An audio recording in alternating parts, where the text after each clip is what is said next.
بسم اللہ الرحمن الرحیم۔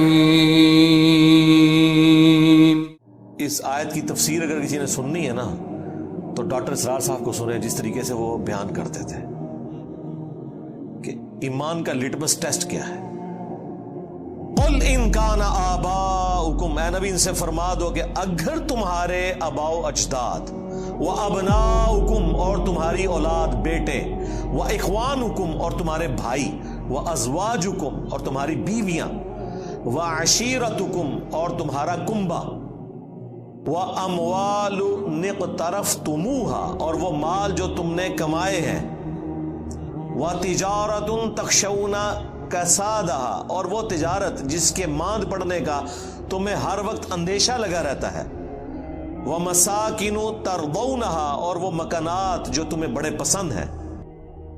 دنیا کی ہر چیز گنوا دی، چاہے وہ ٹینجیبل ہے چاہے وہ نان ٹینجیبل ہے رشتوں کی فارم میں، اور آپ کی جو پراپرٹی ہر چیز گنوا دی۔ اگر یہ سب چیزوں کی محبت احب الیکم، تمہیں یہ چیزیں محبوب ہیں، من اللہ، اللہ سے بڑھ کر، ورسولی اور اس کے رسول سے بڑھ کر، وجہاد فی سبیلہ اور اللہ کی راہ میں کوشش کرنے سے بڑھ کر۔ کوشش فزیکل ایفرٹ بھی ہو سکتی ہے اور قتال بھی۔ فتربصوا تو انتظار کرو، ڈاکٹر صاحب تو کہتے تھے پھر دفع ہو جاؤ، حتی یأتی اللہ بامرہ، یہاں تک کہ اللہ تعالیٰ کا حکم عذاب آ پہنچے۔ واللہ لا یہدی القوم الفاسقین، اللہ تعالیٰ ایسے فاسقوں کو، نافرمانوں کو ہدایت نہیں دیتا۔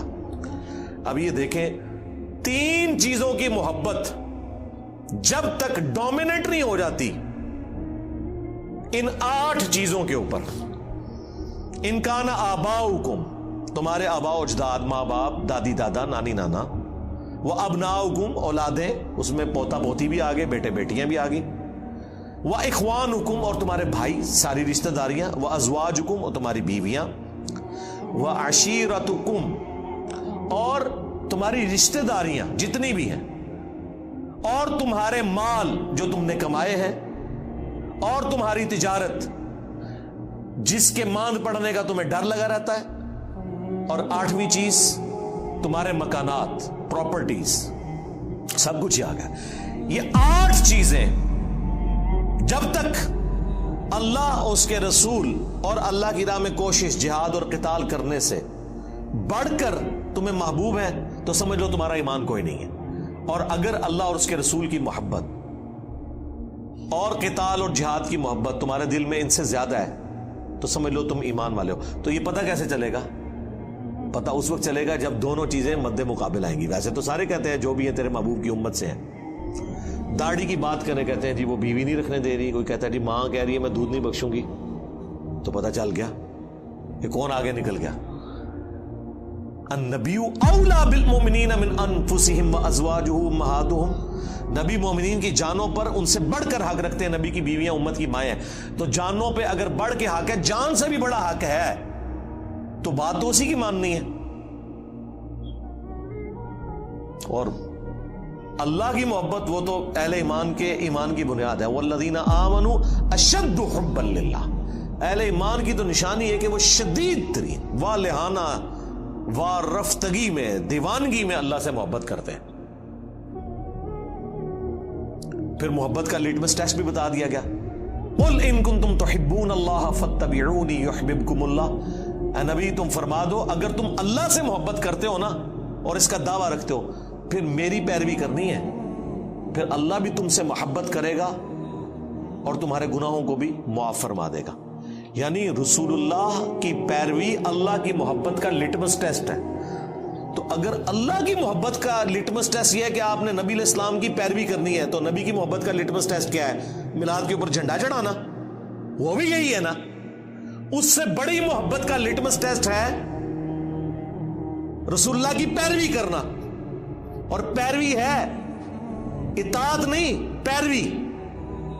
پیروی اور اتباع اس سے اگلا ورژن ہے۔ اطاعت محبت کے ساتھ، جو سورۃ النساء میں آیا کہ تم مومن ہی نہیں ہو سکتے جب تک کہ اپنے ہر معاملے میں رسول اللہ کو اپنا حاکم نہ مان لو اور دل میں بھی کوئی حرج محسوس نہ کرو اس کے خلاف۔ تو رسول اللہ کی اتباع محبت کے ساتھ کرنا، اطاعت محبت کے ساتھ کرنا، یہ ٹرو پیروی ہے، یہ اللہ تعالیٰ کا تقاضا ہے۔ تو اللہ کی محبت کا تقاضا اگر نبی الاسلام کی پیروی ہے اور اتباع ہے اور محبت ہے، تو ظاہر ہے نبی الاسلام کی محبت کا تقاضا بھی تو رسول اللہ کی پیروی ہے صلی اللہ علیہ وآلہ وسلم۔ ویسے تو کہتے ہیں جی وہ جی بخاری مسلم میں حدیث ہے کہ 3 لوگ ہیں جنہوں نے ایمان کی حلاوت چکھ لی۔ نمبر 1 جو اللہ اور اس کے رسول کو سب سے بڑھ کر محبوب رکھتے ہیں، نمبر 2 جن کی دوستی اور دشمنی کا معیار اللہ کی ذات، اور نمبر 3 وہ جس کے لیے اسلام چھوڑ کر کفر اختیار کرنا اتنا ہی مشکل ہو جائے جتنا زندہ آگ میں جلایا جانا، یعنی وہ آگ میں جلنے کے لیے تیار ہو جائے، دین نہ چھوڑے۔ پھر بخاری مسلم میں حدیث ہے تم میں سے کوئی شخص اس وقت تک مؤمن ہی نہیں ہو سکتا جب تک کہ میں اسے اس کے ماں باپ اولاد سب لوگوں سے بڑھ کر عزیز نہ ہو جاؤں۔ اس میں سے کچھ نکالنا بھی تو ہے نا، کیسے پتا چلے گا؟ حضرت عمر کے بارے میں نہیں آتا بخاری میں، نبی الاسلام کے ساتھ چہل قدمی کر رہے ہیں، ہاتھ پکڑا ہوا ہے، اور کہا یا رسول اللہ آپ پوری دنیا میں سب سے بڑھ کر مجھے محبوب ہیں سوائے اپنی جان کے۔ سچ بولا، اپنی جان پہلے ہوتی ہے انسان کو، لیکن نبی الاسلام نے کیا فرمایا؟ نہیں بلکہ تیری جان سے بھی بڑھ کر۔ تو ان کا یا رسول اللہ آپ مجھے میری جان سے بھی بڑھ کر محبوب ہیں، تو آپ نے فرمایا ہاں اب تیرا ایمان مکمل ہوا عمر۔ تو اس میں سے نکالنا کیا ہے؟ نکالنا یہ ہے کہ پوری دنیا ایک طرف ہو، اللہ کے نبی دوسری طرف ہو، آپ نے اللہ کے نبی کی بات ماننی ہے، یا میری زبان میں میرے نبی سا ہے ہی کوئی نہیں، تیرے بابے تھے شاہی کوئی نہیں، یہ مطلب ہے اس کا۔ یعنی ہم لوگوں کو قرآن و سنت کی تعلیمات بتاتے ہیں، یہ کہتے ہیں بزرگوں نے یہ فرمایا ہے۔ جی بزرگوں کو قرآن و حدیث نہیں آتا تھا؟ جی حقیقت تو یہی ہے، لیکن یہ آپ بات سن نہیں سکتے، قرآن و حدیث نہیں آتا تھا کیونکہ دنیا دار نے کبھی چشتی رسول اللہ یا اشرف علی رسول اللہ کلمے کو صحیح نہیں کہا، دیندار لوگوں نے صحیح کہا ہے، تو لگتا ایسے ہی ہے کہ وہ بالکل ہی کہے گزرے تھے، عقل سے آری تھے۔ وہ جی کلمہ پڑھا ایک نئے دن جنت میں چلے جانا ہے، جی نبی الاسلام سے بھی ذرا پوچھ لیں، صحیح بخاری کی حدیث ہے میری پوری امت جنت میں جائے گی سوائے اس کے جس نے جنت میں جانے سے انکار کر دیا۔ صحابہ نے کہا کہ یا رسول اللہ کس نے انکار کر دیا؟ آپ نے فرمایا جس نے میری اطاعت کی وہ جنت میں جائے گا، جس نے میری نافرمانی کی اس نے جنت میں جانے سے انکار کر دیا۔ اچھا یہ حدیث کیوں نہیں لوگوں کو بتاتے؟ یہ بھی تو بخاری میں ہے۔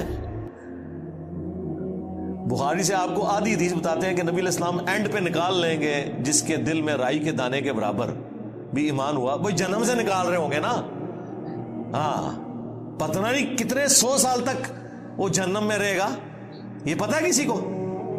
یہاں تو ہم 1 منٹ کے لیے موم بتی کے فلیم پہ ہاتھ نہیں رکھ سکتے، گلا سنو انہاں دیا، ایک پھیرا لگے گا لگ پتہ جائے گا۔ اللہم من احییتہ منا فاحیہ علی الاسلام ومن توفیتہ منا فتوفہ علی الایمان۔